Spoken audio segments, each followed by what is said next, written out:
आज हम एक ऐसे कानून के बारे में बात करेंगे जो आपके डिजिटल जीवन से जुड़ा हुआ है और आपके डिजिटल जीवन के लिए बहुत ही ज़रूरी है। Digital personal data protection act 2023 या DPDPA। ये कानून आपके ऑनलाइन डेटा की सुरक्षा के लिए बनाया गया है, लेकिन इसके कुछ पहलू राइट टू इन्फॉर्मेशन यानी कि RTI को प्रभावित कर सकते हैं। ऐसी बातें मार्केट में चल रही हैं। आइए इसे विस्तार से समझते हैं कि ये कैसे आपसे जुड़ा हुआ है, कैसे आपको प्रभावित करेगा और कैसे RTI को प्रभावित करेगा। नमस्कार, मेरा नाम है विकास राठौर और आप देख रहे हैं IBC 24 महाकौशल।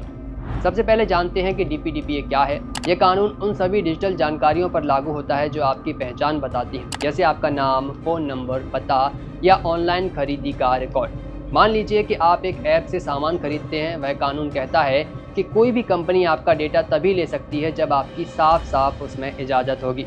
उन्हें आपको बताना होगा कि डेटा क्यों लिया जा रहा है और उसका वे क्या इस्तेमाल करने वाले हैं। अगर कोई कंपनी ये नियम तोड़ती है, जैसे आपका डेटा बिना आपकी जानकारी के विज्ञापन के लिए बेच देती है, तो उसे 250 करोड़ रुपए तक का जुर्माना लगाया जा सकता है। ये कानून अगस्त 2023 में पास हुआ था, लेकिन इसके नियम बन रहे हैं अभी, तो यह 2025 तक लागू हो सकता है, ऐसी संभावनाएं हैं। अब सवाल यहाँ पर यह है कि यह आम भारतीयों पर कैसे असर डालेगा, यानी कि आपको इस नियम से क्या फ़र्क पड़ता है। एक उदाहरण से समझिए। मान लीजिए रमेश एक नौकरी पेशा व्यक्ति है। वो ऑनलाइन टैक्सी बुक करता है और ऐप उसकी लोकेशन और उसका नंबर मांगता है। DPDPA के तहत टैक्सी कंपनी को रमेश को ये बताना होगा कि यह डेटा सिर्फ उसकी यात्रा के लिए है। उसके बाद यह डेटा का इस्तेमाल नहीं करेगी। अगर वो गलती से इस्तेमाल कर लेती है तो रमेश इसकी शिकायत कर सकता है और कंपनी पर कार्रवाई होगी।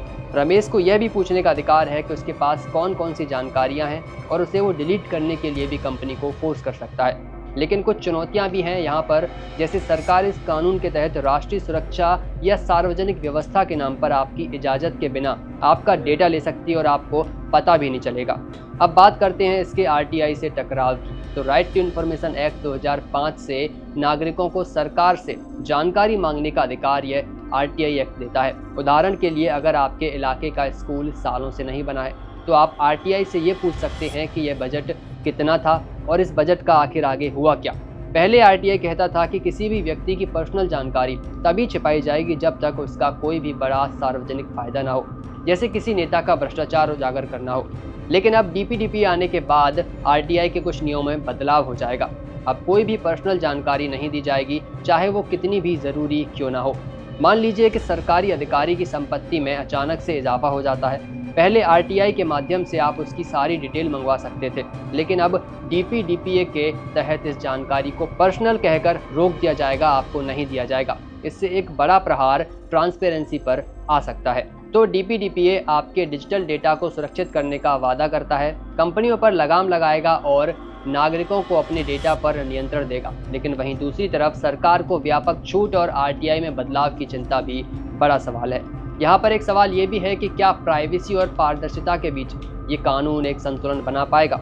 इस कानून के नियम आने और लागू होने के बाद ये साफ हो पाएगा कि यह कितना प्रभावी हो सकता है। यह थी DPDPA और RTI से जुड़ी ताज़ा जानकारी। हमें कमेंट बॉक्स में बताएं कि आप इस कानून के बारे में क्या सोचते हैं और देखते रहें IBC 24 महाकौशल।